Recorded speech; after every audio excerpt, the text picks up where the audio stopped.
Rooted Revelation.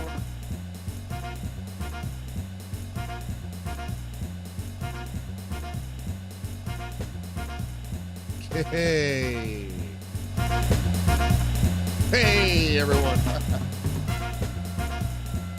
Welcome to today's live stream. It is May 7th, Thursday. Thanks for joining me today. Don't forget to engage the channel, like, subscribe, leave a comment, share the podcast. Top stories in the news today. The Hanta virus. Is the Hanta virus going to lead to another pandemic? There are risks, obviously, but let's not get our panties in a bunch just yet.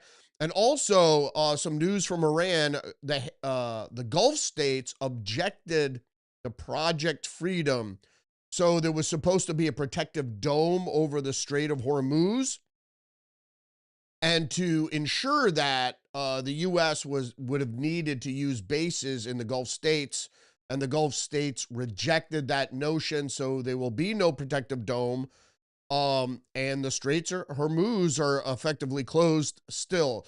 We're going to get to these stories and more. Have over 31 headlines to get through in the next hour or so. So let's read the news.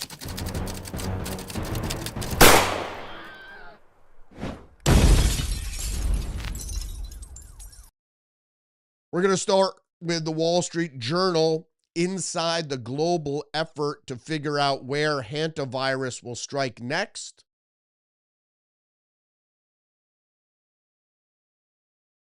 Health authorities, airlines, and the operator of MV Hondias, I guess is the cruise ship, are mobilizing to contain the spread of the pathogen that has killed 3. So it's killed 3. Hantavirus is fairly deadly. And this strain, apparently, is the Andean strain, which is the only known strain to have human-to-human transmission. So in the United States, there are several people that die usually every year, maybe 1 or 2, sometimes none. But they have been some high-profile cases of deaths related to the hantavirus. These deaths usually occur from people that garden or are very close with the earth, and in particular, dry, arid regions. Most of the deaths from the hantavirus have occurred in the southwest of the United States. But the question we're asking today is this, or could this be, the start of a new pandemic? Well, let's get down to patient 0 first. The New York Post, health officials think they've tracked down the source of cruise ship hantavirus.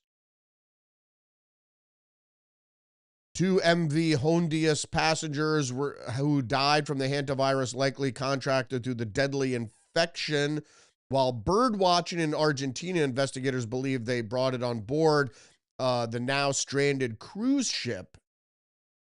Argentinian officials say the Dutch couple had succumbed to the virus last month, picked it up from rodents while visiting a landfill during a bird watching tour in the city of Ushuaia in mid-March, they told the Associated Press. However, there's one big hole in the theory. Authorities previously said that the area in the surrounding province in Tierra del Fuego had never recorded a case of hantavirus. Well, the issue is here, of course, is how many people go trotting through a waste dump, a landfill, and have this sort of thing happen. Fox News is reporting, where are they now? Officials race to find 40 passengers who disembarked cruise ship stricken with a hantavirus. Passengers from at least a dozen nationalities returned home to countries across Europe, Africa, and beyond. And I believe there's 1 or 2 from the United States. The nearly 40 passengers exposed to the deadly hantavirus outbreak are believed to have walked off a cruise ship without contact tracing and scattered across multiple countries, leaving authorities scrambling to find them. So this is the issue here now, which is why, where people let off a cruise ship that obviously is having an outbreak of a deadly pathogen. This is the issue here. Is this just seizing on the moment, so to speak, that here we're going to have, people infected going all over the world and we could scare people into submission. A Dutch man died on April 11th, and his body was taken off the cruise ship onto a remote South Atlantic island of St. Helena. His wife also disembarked there before flying to South Africa, where she collapsed and died at the Johannesburg airport. And this is my issue, is her husband died of a seemingly infectious disease, and then she's allowed to get on an airplane. We don't know if she was visibly sick or not, but apparently she collapsed and died when she got home. How is this allowed to happen? I don't know.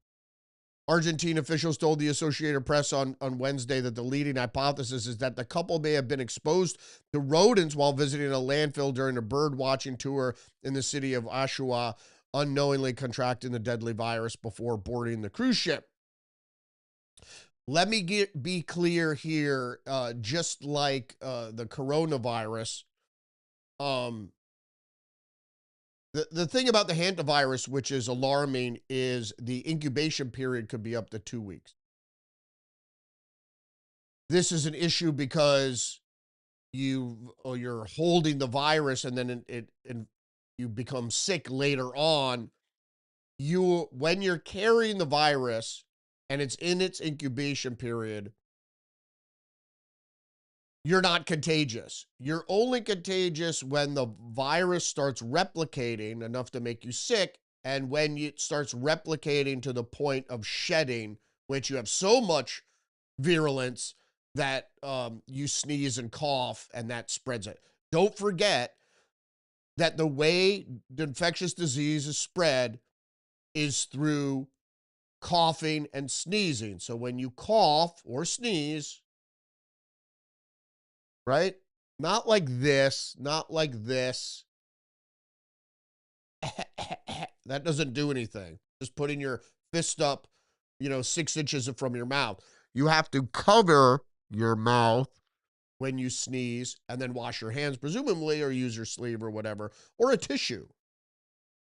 In any case, the other point I wanted to make here is that you would have to inhale dried particulate of the rodent droppings to become infected initially. Obviously, if there's human to human, we just went over that. But here's the point, is viruses don't fly around and are just alive in the air in a bright sunny day and they're just flying around.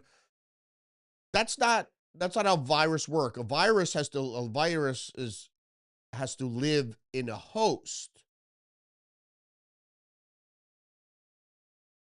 Right?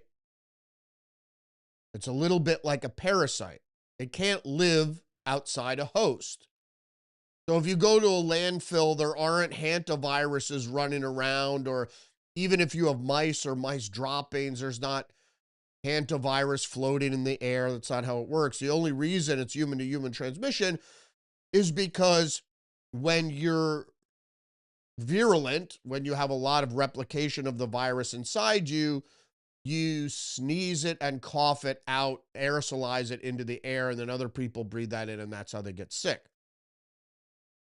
But the mice aren't coughing or sneezing. That's not how you get it. It's in the rodent droppings that somehow that rodent dropping becomes aerosolized, and then you inhale it, and then you get sick. So people that garden, sometimes when they're churning up the dirt, that will happen. Landscapers using their blowers, There could be dried, virulent stuff, uh, or viruses that are still in the poop that is aerosolized somehow. Not to worry. The thing is that you don't want to be near people that are coughing and sneezing and aren't covering their fucking mouth.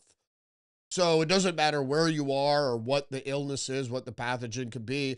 If there are people around you coughing and sneezing, could be allergies, it could be smoking, sure, it could be a lot of different things. But coughing and sneezing is a sign of illness.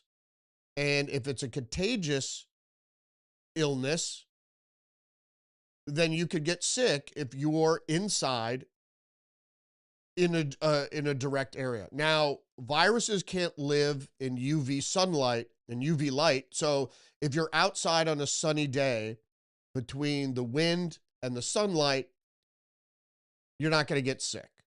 So you have to be inside, confined in a room with little ventilation with someone who is sick for you to get sick. Okay, enough of that.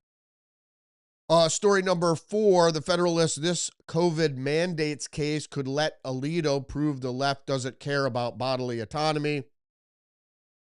And if you don't know the case, it's Health Freedom Defense Fund versus Carvalho. Carvalho involves people who used to work for the Los Angeles Unified School District.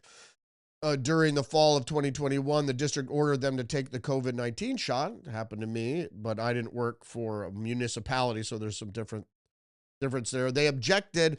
They did not want to take an experimental shot that, by that point, had been proven not to prevent infection or the spread of the virus. The district said it would fire them, so the plaintiffs sued, joined by the Health Freedom Defense Fund. They argued that because of the COVID shot did not prevent infection or transmission, it was not a vaccine but a medical treatment, and it was no different than Advil or Tylenol or any medicine that might or might not reduce the symptoms of an illness. Given the limited, if any, benefits and potential risks, the Carvalho plaintiffs decided not to put the shot into their bodies. They grounded their objection, the Constitution's due process clause, alleging that the district's policy violated their substantive due process rights. Justice Antonin Scalia called the doctrine of oxymoron and regularly dissented as the Supreme Court used to create new so-called fundamental rights such as the right to structure family living arrangements and rights to abortion. In any case, I hope Alito will strike it down. Again, it's a municipality, and there are different things. There are several cases that already were won by fire departments, etc., trying to force people up for taking the shot. But private industry, unfortunately, has a different threshold there. And so if you were fired from a hospital, you're not going to get the same protections. Or in my case, fired from a news organization, you're not going to have the same protections as you would if you're working for a municipality. Just the News, article number 5, mainstream media ignored FDA COVID vaccine injury whistleblower, hype questionable safety studies. What's new? The Trump administration's FDA blocked peer review publication of 2 COVID vaccine studies that affirmed their safety because the agency staff and the pharmaceutical consultants who jointly wrote them drew broad conclusions that were not supported by underlying data. Of course not. The FDA has been, maybe not right now, but a rubber stamp for the pharmaceutical industry, which used former employees to make up most of the agency and the researchers doing the data. The mainstream media showed no discernible interest in that fact that the underlying data never supported the COVID vaccine whatsoever. I was asked early on about the COVID vaccine by, oddly enough, teachers and some other PR people, and they said, "Are you getting the vaccine?" And I said, "No." And they said, "Oh, really? Why?" And I said, "Well, it's an experimental mRNA vaccines were still experimental and the data didn't support them being very effective. So I'm not going to put something experimental into my body. If something changes, uh, and there's overwhelming evidence that the thing is effective, I'll consider it. Well, that day never arrived. And then the funny thing is, I was ousted by um by my news organization, um predominantly because the schools weren't going to let me into the school if I wasn't vaccinated. So, if you know anything about journalism, you often cover, especially if you're in smaller municipalities and so forth and so on, you're covering local schools a lot of the time, what the local schools do. So I spent a lot of my time in local schools, and it started with one objection, and then the objection turned into dismay and then outrage, and then I got banned from the schools. And this was back when everybody was still in a tizzy about it. I got refused entry into people's homes and things like that because I wasn't vaccinated. And I said, well, I'm not sick. And they go, well, how do we know that? It could be, what did they call it there when there was, oh, it could be active in you and you're not sick yet during the incubation period. Now, during their incubation period, you're not contagious. You're only contagious when you're visibly sick. The reason in being is that's when the replication of the virus has gotten so great that you start shedding. So it's unlikely that you can get other people sick when you're not sick. But that was another myth that they propagated during COVID, and there were a lot of them for sure. Speaking of myths, let's move on to the next story, though. Article number 6 from the New York Post, Jeffrey Epstein's barely legible alleged suicide note revealed, time to say goodbye. But that's not the point. The point is it was found by his cellmate. So the note was purportedly written after Epstein tried to hang himself in his Manhattan jail cell in July 2019, just days after his arrest for sex trafficking. He was unsuccessful in that attempt and blamed his cellmate, disgraced cop and convicted quadruple murderer Nicholas Tartaglione, which I've mentioned time and time again on this podcast. Tartaglione found the note and gave it to his lawyers as purported proof that he did not attempt to murder the disgraced financier. Okay, here's the issue about Tartaglione.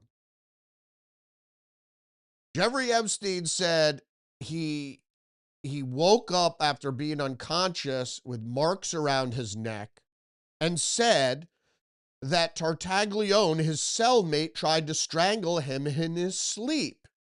Now, Tartaglione is a convicted murderer who killed one of his victims by strangling him to death in front of his brother. Now,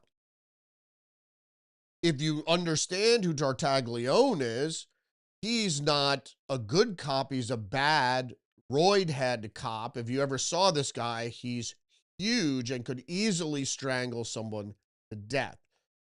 So he had previously strangled someone to death. Jeffrey Epstein accused him of strangling him to death. But then they said, oh, he committed suicide. Epstein never said that he had tried to commit suicide. That's just the idea that was made up about it. They said, oh, you weren't strangled. You just tried to kill yourself. No, he never admitted that he did that.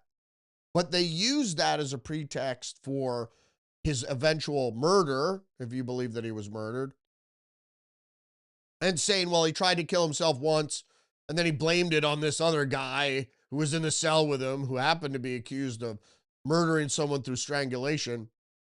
And then, of course, you have the medical examiner, William Baden, actually, Baden, who said that the crushed hyoid bone in his throat is not indicative of hanging, but of strangulation. So Tartaglione still might be a murder suspect as far as this is concerned, because apparently someone in an orange jumpsuit was seen going into that tier shortly before the murder. You know, so, and then who found this note that was going to exonerate Tartaglione? Tartaglione found it. And so I believe Tartaglione, and I said this previously, is still the most likely suspect if indeed you arrive at the conclusion that Jeffrey Epstein was murdered. There's some evidence to suggest that he wasn't murdered, that the murder was fake, and all this is a big show, and Epstein is living in Paraguay somewhere. Moving on, though, story number 7, the Federalist Biden DOJ was in cahoots with the SPLC as it funded extremist groups, former official admits. And we all know how this works. I'm not going to get into the story too much. I just want to go on to say is that, so what the SPLC was doing is the same thing the FBI was doing. So you create the enemy. It's called a construct. And so the SPLC was just doing some of the work for the FBI, but that's what they do. You construct these people like the right-wing kidnappers of Whitmer. You basically start a cell, and then you're the leader of that cell, but you're an informant, and then you coax the people in that cell to commit crime under the guise of white supremacy or, Islamic terrorism or, right-wing fundamentalism. Who knows? It doesn't matter really. But under Joe Biden, and to some degree under Barack Obama, the goal was to create this specter of white supremacy. Doesn't really exist. Most people who are Caucasian aren't concerned with forwarding white supremacy. They just want to go on and make their way, just like anybody else wants to do, right? They're not concerned with white supremacy. Are there fringe KKK Nazis that aren't constructs, that are organic? Maybe, but like things like the Patriot Front, come on. It's all fake. Everything the Democrats say is fake. They've actually spurred racism on and religious hatred and all these other things. They've spurred that on when the growing trend in America was lessening religious and racial economic strife, right? Just the news, story number 8, DNI, Gabbard spurs probe into evidence Congress, Trump were misled on election security. A memo says, of course, evidence that the spy agencies, John Brennan,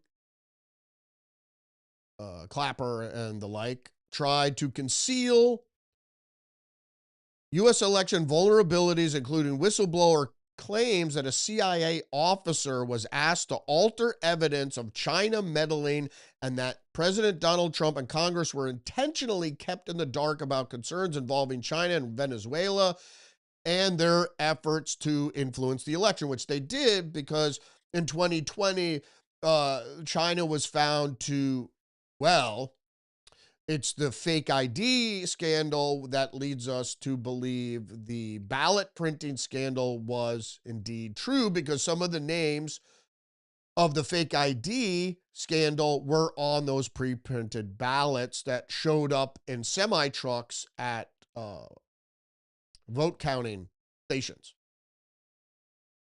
So Harmeet Dillon signaled that the DOJ already anticipates legal action.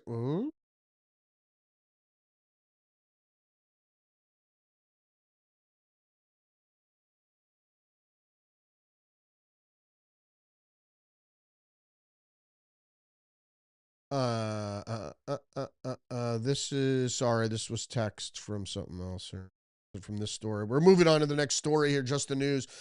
Federal judge rules that DOJ can keep 2020 election ballot seized from Georgia's Fulton County. I don't think. No, this is a redistricting story. Sorry, I thought that was a text from a redistricting story, which is coming up further down the line here. Yeah.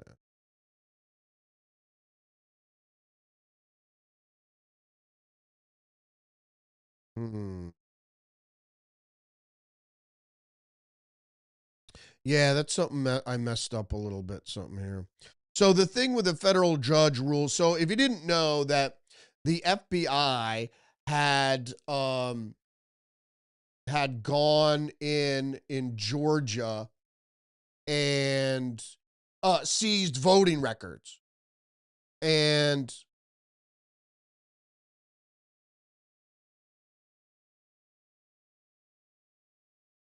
sorry, I'm just when I realized some shit was out of order here. So a judge just ruled that they could keep the documents. Of course, the DOJ, which rightfully sees subpoenaed search warrants, and search warrants are different than arrest warrants, and executed a search warrant, they're allowed to keep those documents. As I mentioned with Perry last night on an episode of Tuesdays with Perry, on Wednesday, episode 143 of Tuesdays with Perry, we discussed at length what's going to happen before the midterms. So the Republicans are gathering together a lot of evidence and data on a lot of different cases implicating the Democrats' misdealings. And so we're going to see a lot of this probably at the end of August, probably at the beginning of September, all these cases coming to the fore. James Comey may or may not be indicted. It's little consequence really at this point.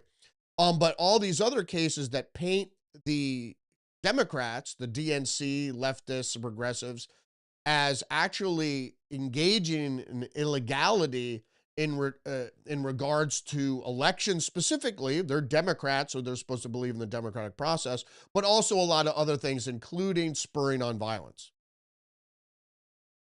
and fraud. The Washington Times aide to Democratic Representative Danny Davis indicted for pandemic fraud. Here we go. A longtime aide to Democratic Representative Danny Davis has been indicted on charges of claiming unemployment benefits during the coronavirus pandemic.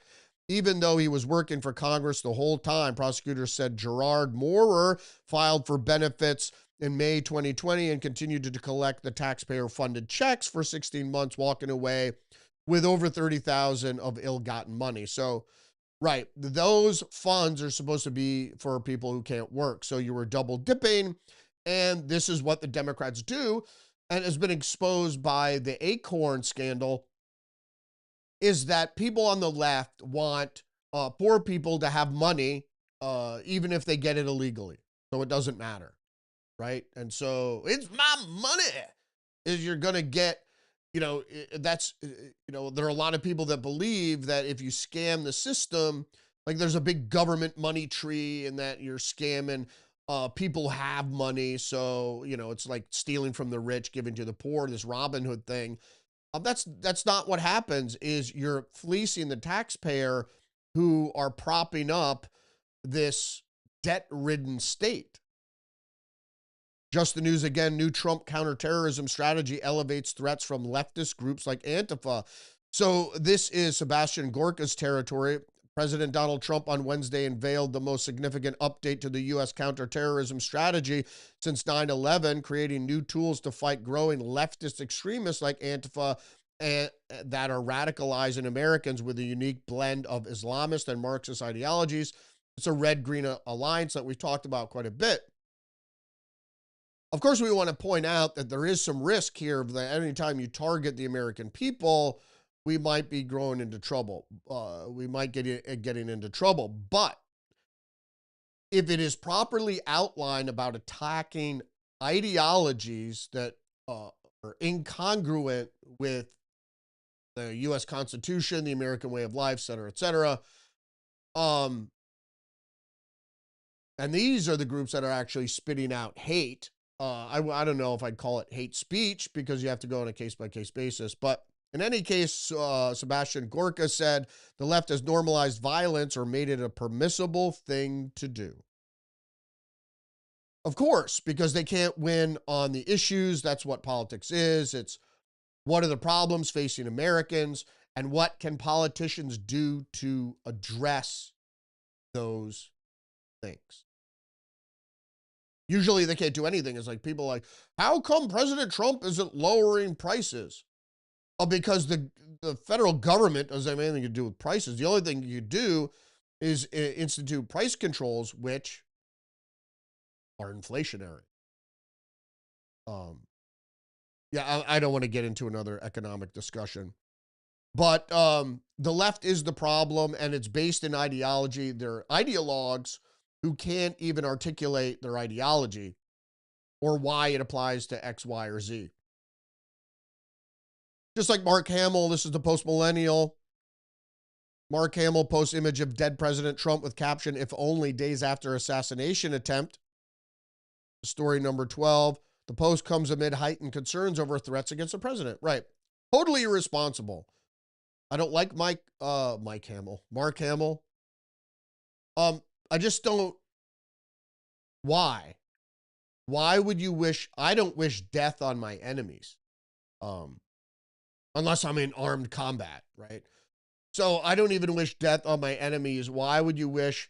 Because you are so overcome with TDS. And let me be clear here that TDS isn't some made up, haha, it's a funny thing. It's not really a medical, it's not a psychological illness, but it is. It's the result of a very sophisticated military psyop to undermine conservative populism. The Federalist, there's a Rasmussen poll, 60% of voters blame Trump-hating media for latest assassination attempt. And I wouldn't be that limited. It's not the media. It's not the media. The media helps. The media amplifies. The media spreads like a contagion. This hate, real hate speech. You know, I guess hate speech would be when you hate someone so much that you want them dead, right? So I don't really believe in hate speech. I believe in free speech. But there are laws against threatening, right? A new Rasmussen report finds majority of likely U.S. voters, 60%, believes that the constant barrage of negative coverage of President Donald Trump likely contributed to the latest assassination attempt. The National Telephone and Online Survey of 1,076 Americans conducted April 27th through April 29th showed 41% of those surveyed think it's very likely the media's one-sided treatment had some influence. Mark Hamill also has some influence, I think. A mere 13% of respondents say it's not at all likely that the media has some culpability. I think a lot. As media watchdog Newsbusters reported, the poll numbers include 45% of voters identifying as Democrats believe it's likely that the Trump-loathing media inspired the attack, with nearly 4 out of 5 Republicans saying the same thing. Now, after the first attempt on Donald Trump, a couple summers ago, I squarely blamed Joy Reid. Now, is it just Joy Reid? No, it's not just Joy Reid. But it is the media, the leftist media sphere, which is a propaganda tool, which propagates like a contagion, puts this earworm out there for everybody. And people that don't pay attention, they always rely on their peers. So if you're not finding out yourself, you hear it from a friend and you like just adopt that idea because you trust your friend. And so why would your a friend hold a wrong opinion? A lot of people do, but you know, that's why peers and the propagandists know this about circulating peer gossip, etc. Moving on though with Fox News. Story number 14, Luigi Mangione affects string of suspects invoke alleged CEO assassin amid growing wave of violence. Prosecutors recently accused the suspects in the Palisades fire in California of referencing Mangione. When the fires were still going, when they had just started actually, I had already said it's fucking arson, right? Mayor Bass is conveniently out of the country. When the forecast for the strong Santa Ana, they had been blaring that over the loudspeakers for weeks before the winds hit. And miraculously, some guy hikes up into the hills there and lights a fire. Who happened to be inspired by Luigi Mangione. So that was this guy, Jonathan Rinderknecht. Rinderknecht, 30, a former Uber driver. Oh, wow. Was arrested in October 2025 and charged with the destruction of property by the means of fire in relation to the Palisades fire in California, which kicked off New Year's Day. No, there's more. Daniel Marino Gama, Sam Altman OpenAI attack in mid-April. 20-year-old Marina Gama allegedly traveled from Texas to San Francisco, also quite a ways across the country, in a planned attack to kill OpenAI CEO Sam Altman. So there you go. He blamed, or he didn't blame, but he idealized Luigi Mangione, which is so, the guy is like so good looking. He's at a central casting. It leads me to believe that he is a construct. It's hard to say. The murder seemed weird. The whole thing seemed weird, and then they found him so quickly, the suspect. But in any case, also when the guy was shot, you don't see any bullet hole. Like if you shoot anything with fabric on it, you're going to see a little thing, right? A change in the fabric. Jamal Abdul Karam, warehouse arson suspect, who standing accused of setting blaze a massive warehouse where he worked on April 7th. He allegedly filmed himself sparking the inferno because he was inspired by Luigi Mangione to burn down the Kimberly-Clark paper distribution center. Ryan English, alleged plot to kill Trump and allies. English, who went by another tranny. Riley Jane English allegedly walked up to a U.S. Capitol police officer on January 27th and said, "I'd like to turn myself in." English claimed to have 2 Molotov cocktails and 2 knives and expressed the desire to kill, with the intent of killing War Secretary Pete Hegseth. They were a Nazi.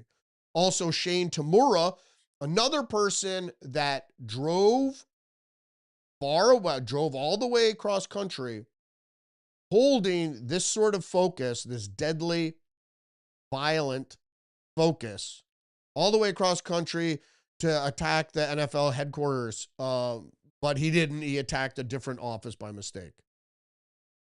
Moving on with the headlines here, the Federalist, story number 15, California arson revealed as more left-wing destruction as media lie to conceal left's violence problem.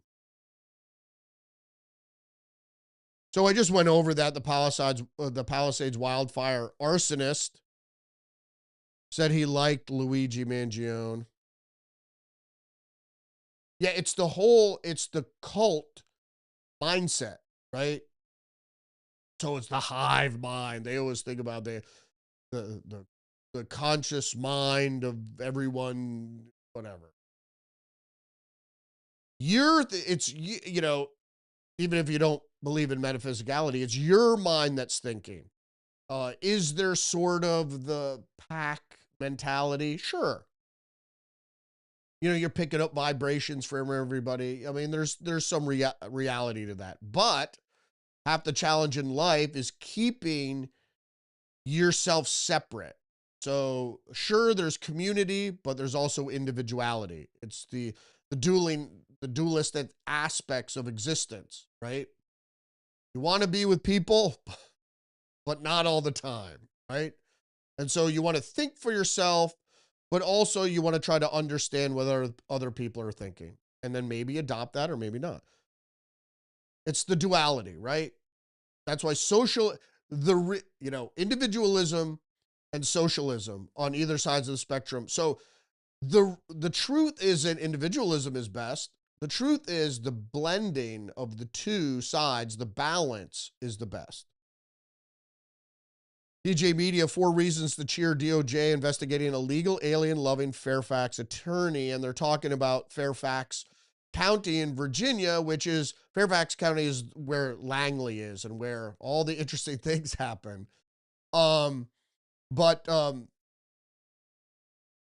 yeah, this attorney is being investigated. I'm glad the DOJ is diving into Virginia, and they got to get Ratcliffe on the case here and start launching an internal investigation to see if the CIA was indeed involved in the election of Abigail Spanberger, whether they had anything to do with it, whether after she was elected they directed her in any policy decisions. Not to mention if they were involved in cheating the election entirely or the referendum or what have you.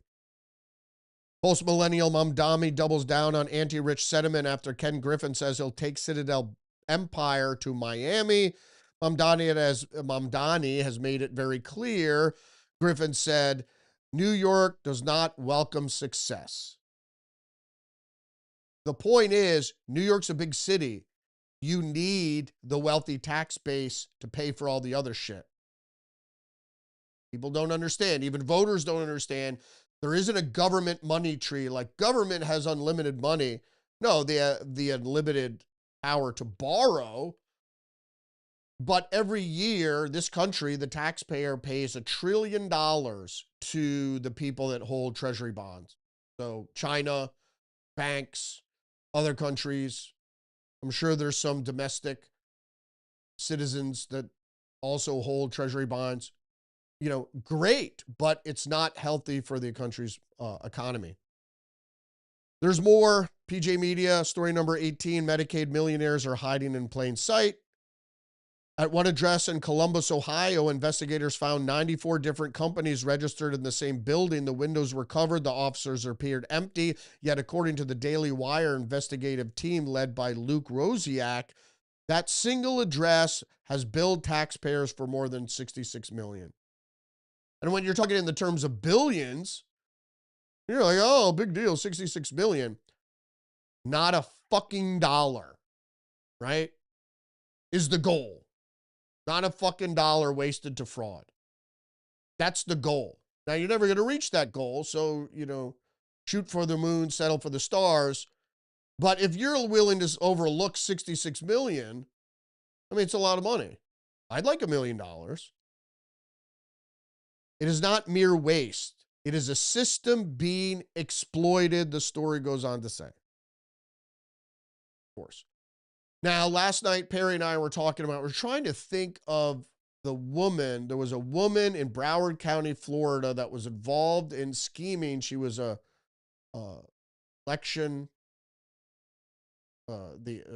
electorate. She's a election supervisor. And what was her name? Snipes, I think. I couldn't think of it last night because it was 2012, so it's over a decade ago. I think it's Brenda Snipes. And also another election supervisor in Palm Beach County, Busher, I think it was. These two black women were involved in shenanigans surrounding elections.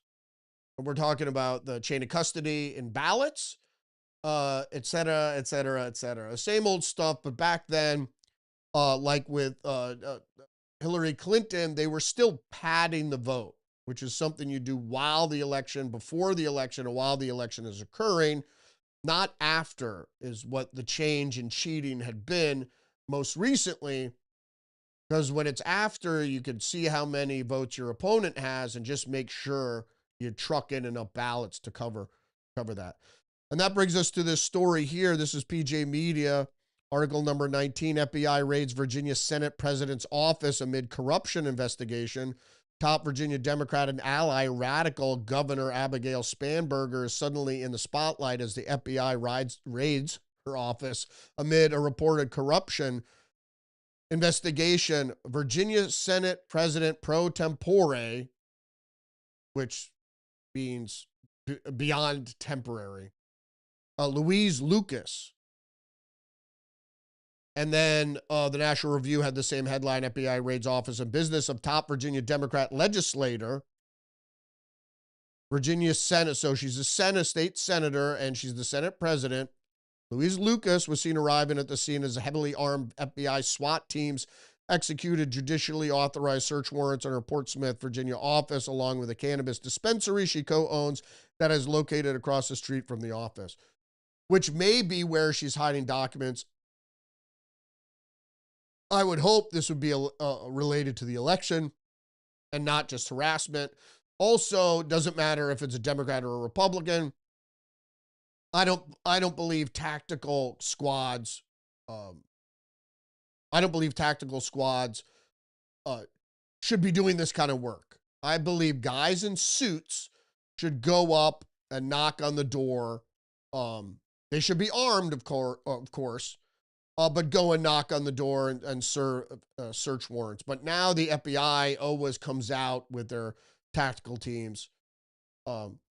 Maybe it's good training for them. I don't know. I just don't think when you're serving a search warrant,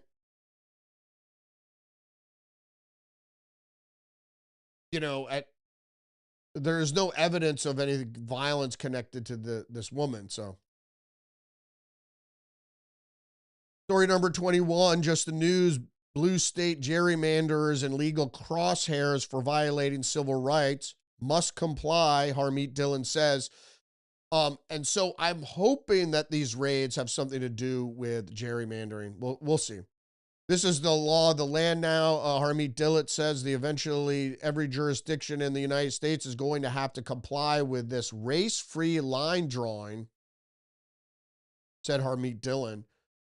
Of course, and that's the beauty of the ruling, because the minorities want, and I wanted, not just the minorities wanted, anti-discrimination law. It's the law of the land now, so you have to abide by it. Be careful for what you wish for type of deal. Dillon signaled that the DOJ already anticipates legal action, some states having race in their constitutions as requirements in redistricting.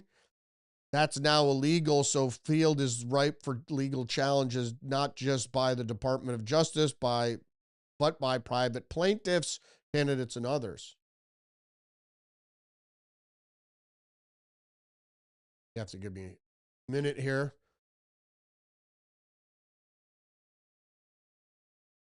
I'm never quite ready until I finish my coffee.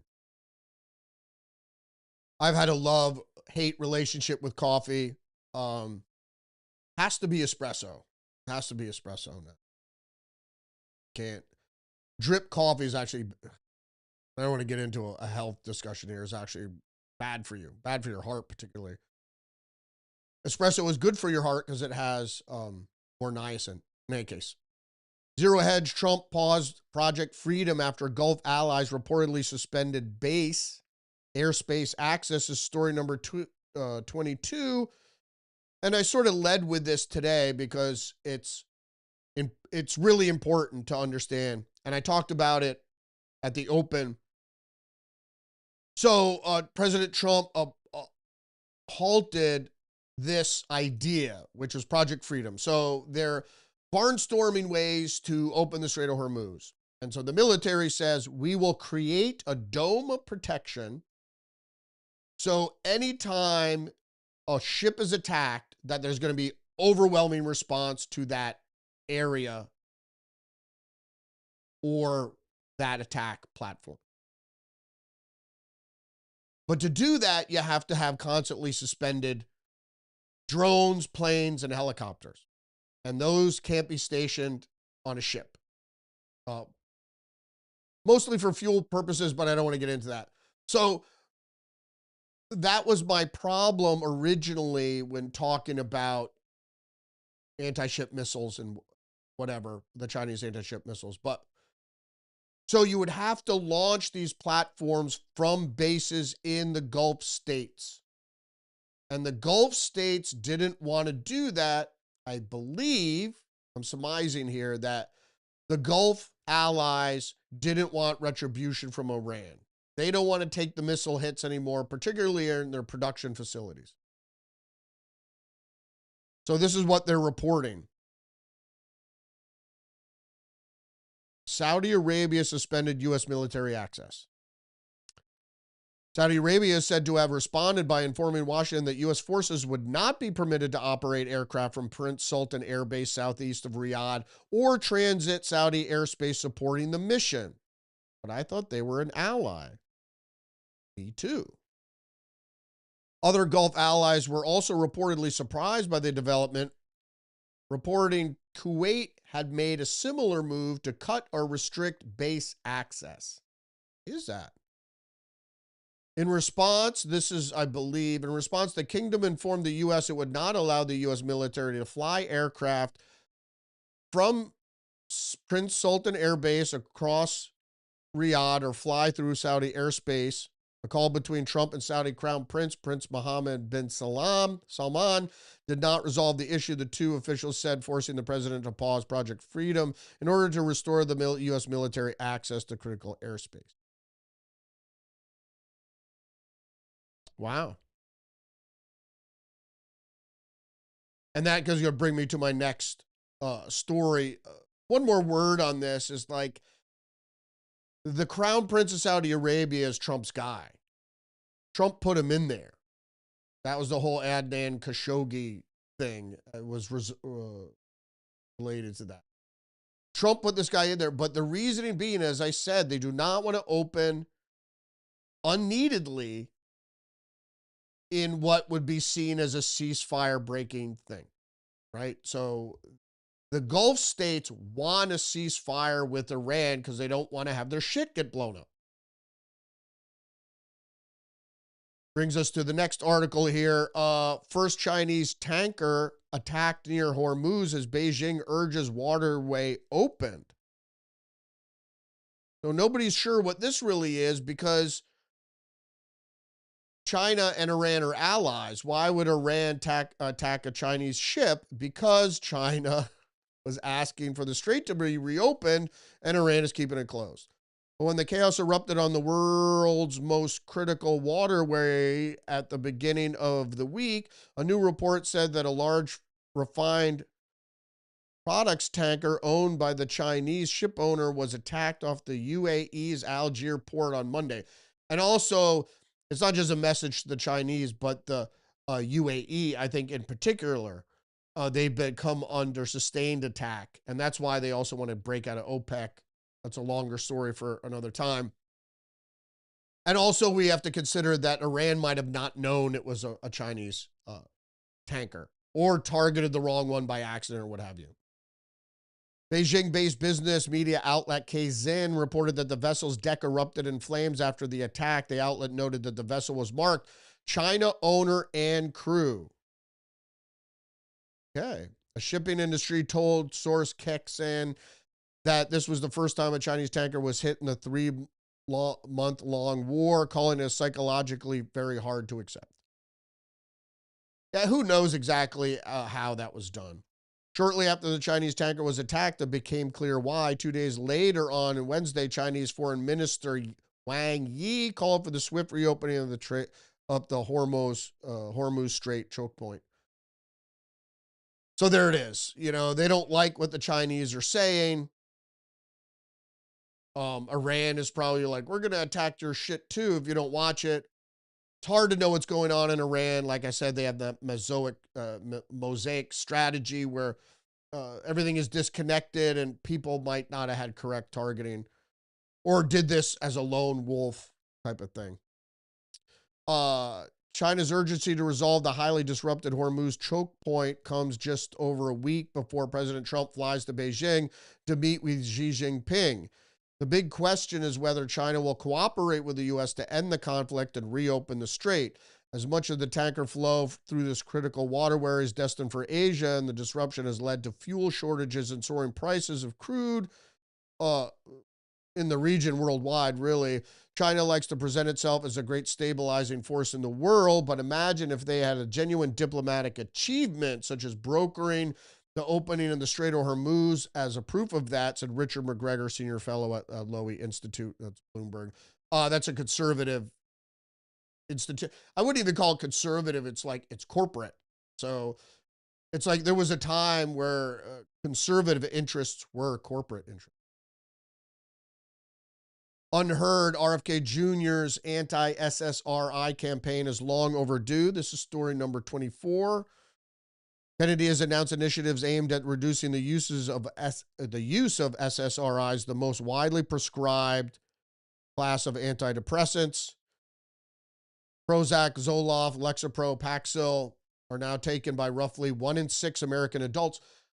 That's why everybody's fucked up. These drugs fuck you up. And actually, a lot of these drugs will give you suicidal and homicidal ideation.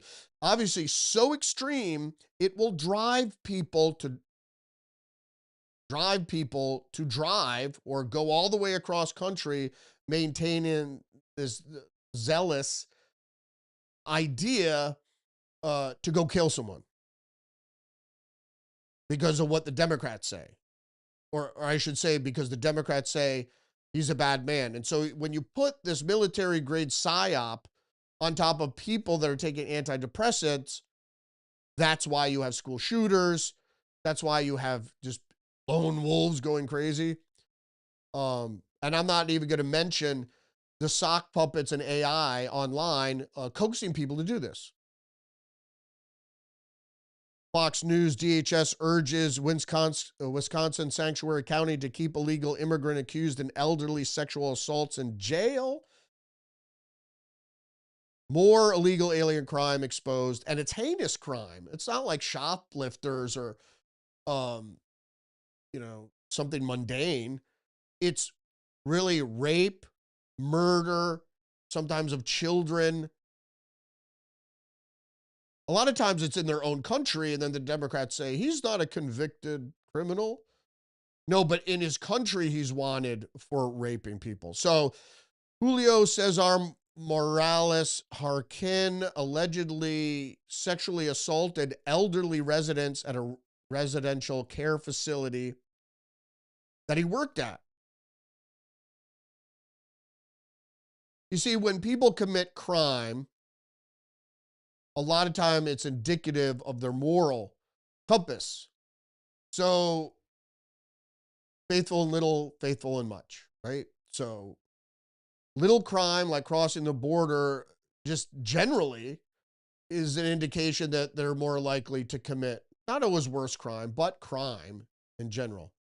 Just the news, story number 26, Honduran extradited from Texas to New York on rape, strangulation charges.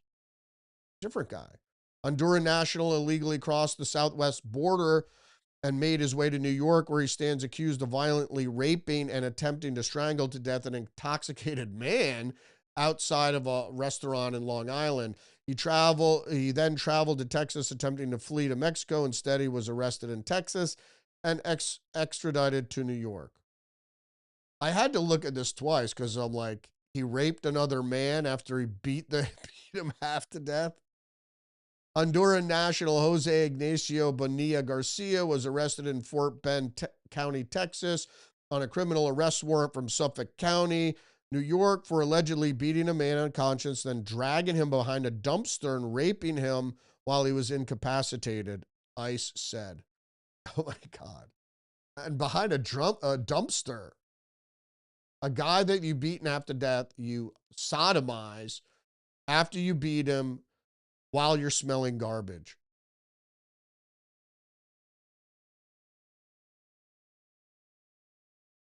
Fox News, University of Russia's ICE alert system months before deadline after pressure from far left students here. This is Oregon law required the system by September, but activist students groups demanded earlier implementation.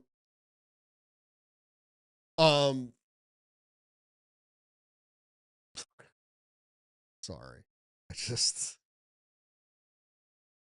It's like the federal immigration agents. So ICE means immigrations and customs enforcement.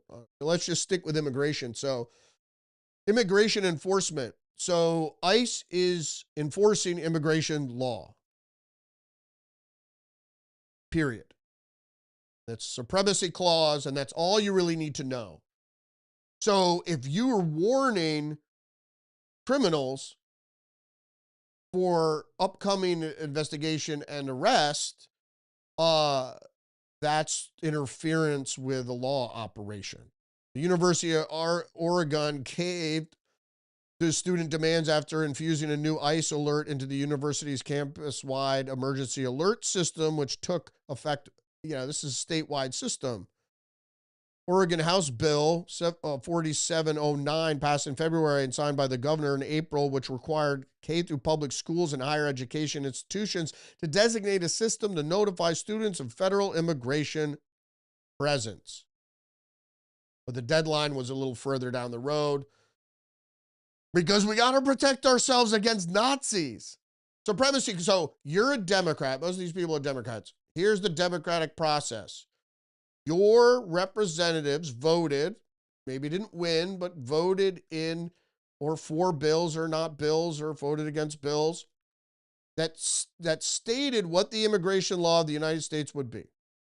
So there are two responsibilities that are defined in federal government's responsibility, and that's immigration, and the other is war. So two outward-looking, from the border, outward-looking federal responsibilities. So that's the federal government's response. So their responsibility for the electorate in Connecticut or Montana or Maine or Hawaii or wherever you are,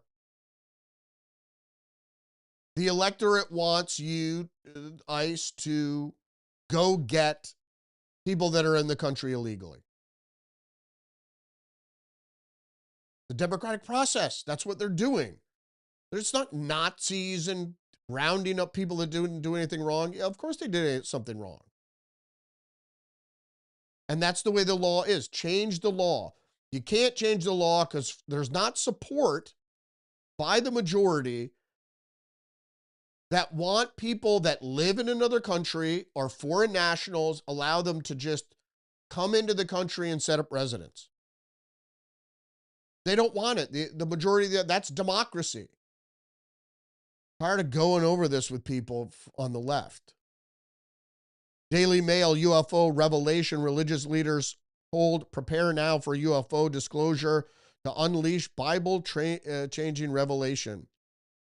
So apparently this hasn't been confirmed that supposedly it's a top secret thing that all the pastors of the United States meet with the CIA or the FBI or whatever. Here's what's going to happen. The Bible-changing revelations is going to be propaganda from the elite, which may or may not be true. The seven emanations come down to earth. If you ever saw the movie Prometheus, right? So giants, interstellar giants, it's multi-dimensional. They're supposed to be, these seven emanations are the Satan and that crew. They come down to earth, right? And their followers come down to earth, right? And then they have sex with humans and create a hybrid race. That's the Bible shaking. It's in the Bible. It's not Bible changing. That's exactly, if you read the book of Enoch as well as other things in the Bible, it's interdimensional, interstellar. And that's what a lot of people believe, that the demons are the aliens, whatever. But in any case, the elite believe that they are the offspring of the giants, who you could also understand when they talk in anciency, that antiquity, that giants of men had a specific meaning. When you're a giant among men, what does that mean? That means you're a big shot. You're a big deal. So giants didn't always mean giants. However, giants among men, able to do more, think better, whatever, with the aid of these fallen ones. That's already in the Bible, so it's not Bible shaken, but that's what the UFO thing that people are going to say, is that the demons are actually from outer space, not just interdimensional, but from outer space. Zero Hedge, story number 29. UN climate panel quietly admits it's doomsday climate scenarios were implausible. So the extreme warming pathways that dominated climate research, policy, and media coverage for decades was never actually plausible. Bullshit. Sorry, Al Gore. We all knew it was bullshit. It doesn't happen that way. We know what happens. Not to mention that the earth is very resilient. Not that you want to pollute the shit out of it, but I just want to touch on this really briefly. Daily Beast MAGA curious CBS boss meddled in another news show report.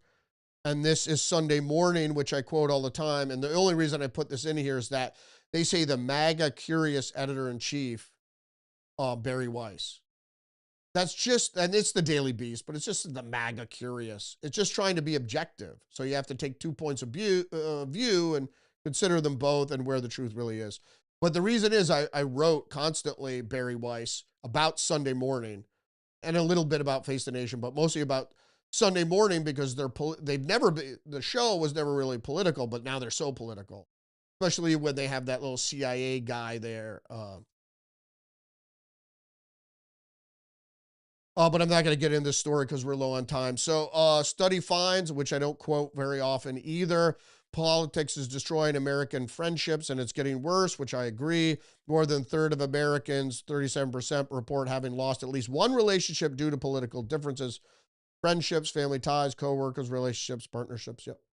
Oh, absolutely. It was a divergence, right? It was a divergence. It's people that succumbed to the leftist psyop. There were all those cult members, and then they're the ones that rejected people, and that's what the story even says. It's the leftists that were so hardened in the ideology they couldn't even articulate. They couldn't be friends with you anymore because you were a Nazi, or what's the worst thing that could have ever happened on planet Earth? It's Hitler, it's the Nazis, it's because that's everybody knows about the Nazis. You can't talk about the Mongols. Zero Hedge, half of Vienna secondary students are now Muslim as cultural tensions grow in classrooms. Speaking of Mongols, no, Mongols were not Muslim, but there were a Muslim invasion, and now it's happening stealth with the acquiescence of the leftists. And the Gatestone Institute has this headline, Islam's turbocharged takeover of Europe. It's really just by sheer numbers, right?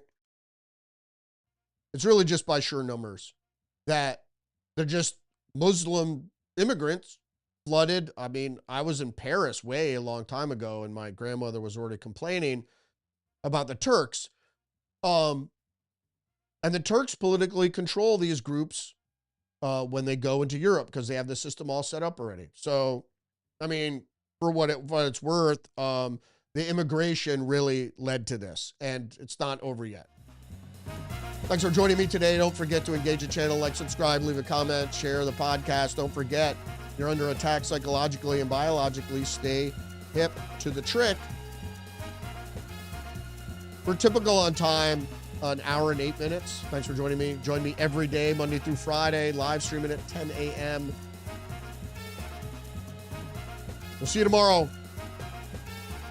Don't forget to check out episode 143 of Tuesdays with Perry. See you tomorrow. Respect.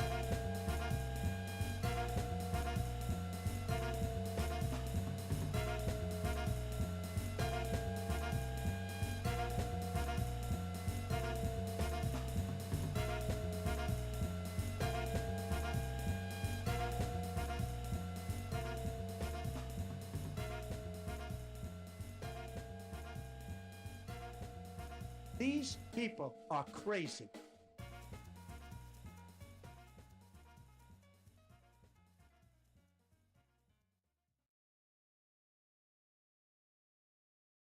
Less than 3% of you people read books.